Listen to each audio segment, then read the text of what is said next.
Hello, dear teachers. Today let's recommend books to your students. On your myON dashboard, check the ZPD or ATOS of your students so you could recommend books fit for their level.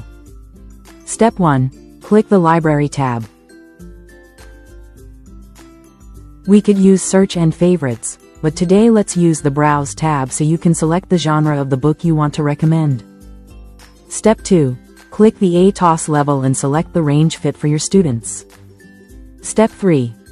Click the genre you like and scroll down to Browse.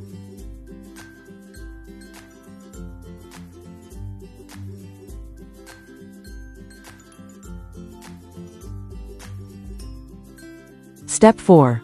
When you have already selected a book, click Assign. The book will go to your bag.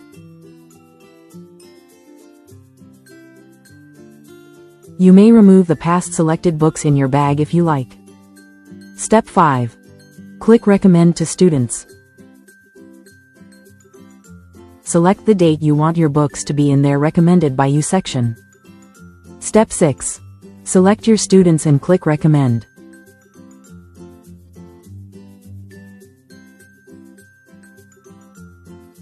Now your recommended book will be shown in your student's dashboard.